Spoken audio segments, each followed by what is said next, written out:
Welcome to another episode of the Wormhole. This week we're going to be looking at a game called Spelunky.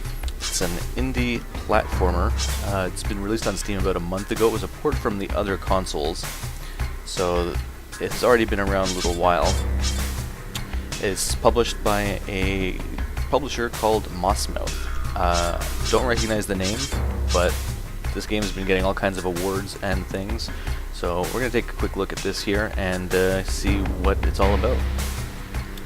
Now, I'm going to be using an Xbox 360 pad here. I did play this previously with a PC keyboard, and controls left a little to be desired. They're kind of weird ZXAS space kind of things. Totally using this guy with the awesome hat and crazy facial hair. So what's this game about? This is about a procedurally generated or not procedurally, but randomly generated dungeon explorer thing. So you're kind of an Indiana Jones-esque dude, as you can see here, and you're trying to get through the cave and collect riches. So it's a pretty simple concept. Let's head on into the dungeon and check it out. So this is random every time you start it up.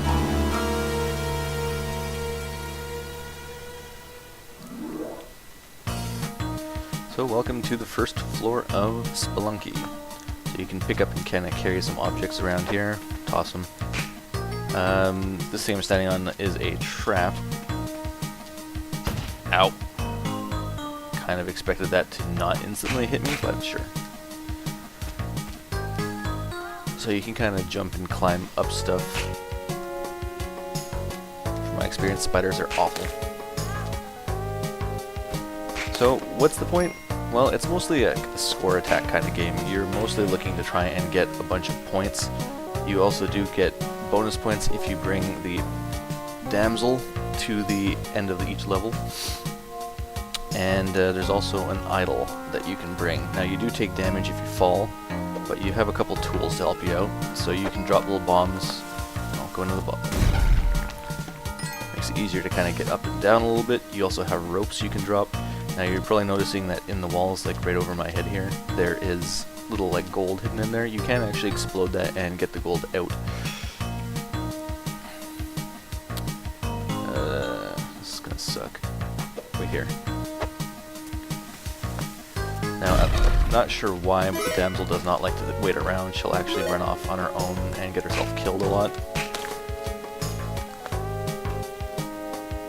Skeleton's not a bad thing.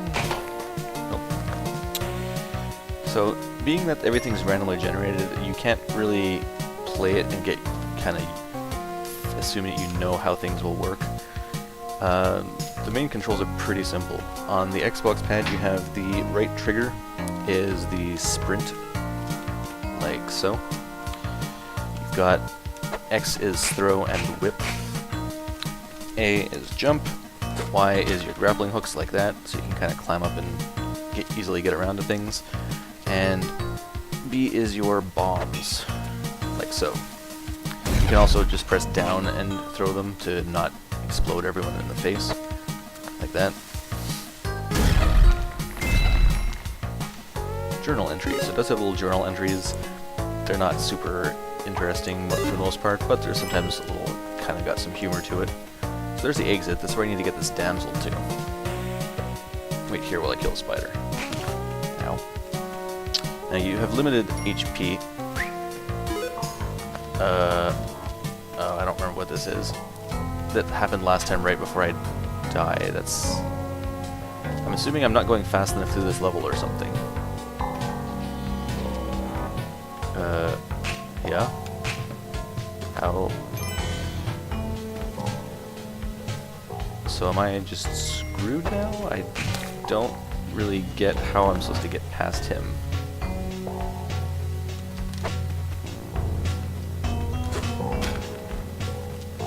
Aha, ninja skills. Come on, baby. And it basically just kind of plays like this. It kind of varies a little bit with what you're doing. Didn't find an idol there. I don't know if there was one necessarily.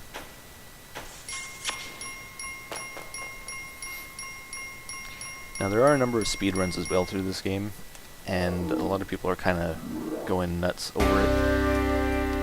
And so you just kind of keep advancing though. So yeah, you probably have a pretty good sense of if this is the type of game for you. Being that it's randomly generated, you never really know what to expect, like that spider apparently. Spiders are a bit of dicks.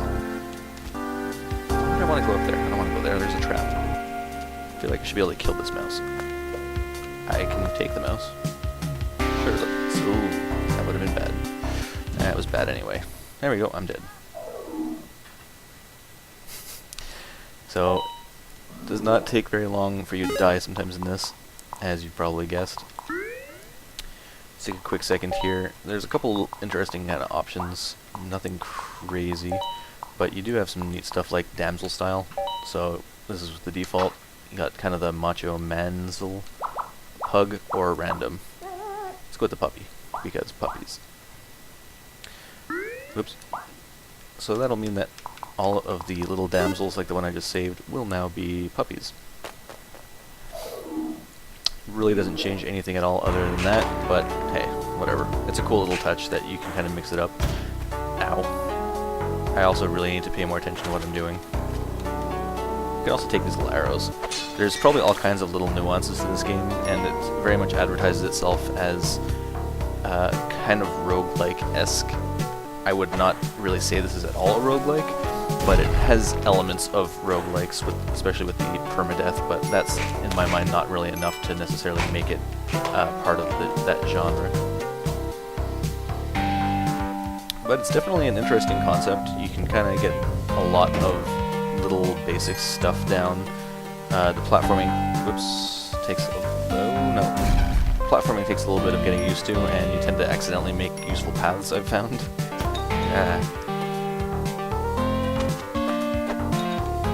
But yeah, there's not a whole lot more to this game that I've seen, but from what I understand, there's a lot of nuances and kind of subtlety in the way that it actually ends up working out. And so as you kind of play through, there's a lot of new things to find and explore and learn and all that kind of fun stuff that everyone loves doing in video games so much. Let me see if I can find a pug. I really don't want to just go in front of that, that's going to hurt and it'd be dumb.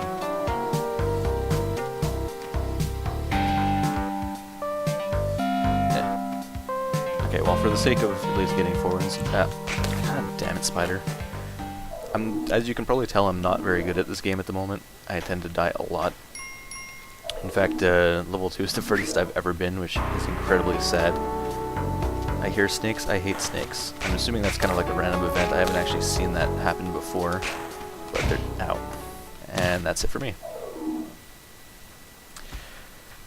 So that's pretty much it for our look here. There's not a whole lot really more to say. The music's pretty good in this game as well, as you probably noticed. The music also does have a bit of randomness as well to it, which is kind of neat. It's not always the same song and the same floors or anything like that. The song is already different than last time. I'm getting a little bit of frame rate drops right now, though. I don't know why. That might be because of Fraps Rain in the background or something. It hasn't happened so far, so I'm not sure what's happening here. 1 second. Okay, so there's nothing running in the background, so I'm not sure why I'm getting frame rate drops here. It's very stuttery all of a sudden. It's been running perfectly fine up until this point, so I'm not sure why it would suddenly not be working. But yeah, so, well, we're ending it on this note, because this is not all that playable at the moment.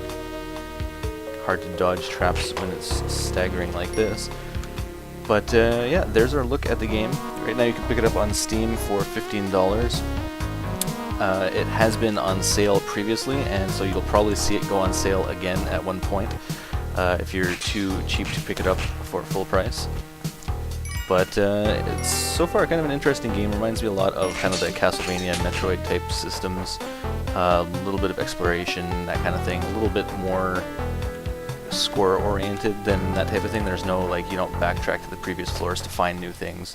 So it's really just all about progressing as deep as you can and getting as many points as you can along the way. So that's it for our look at Spelunky. So we'll see you guys next week.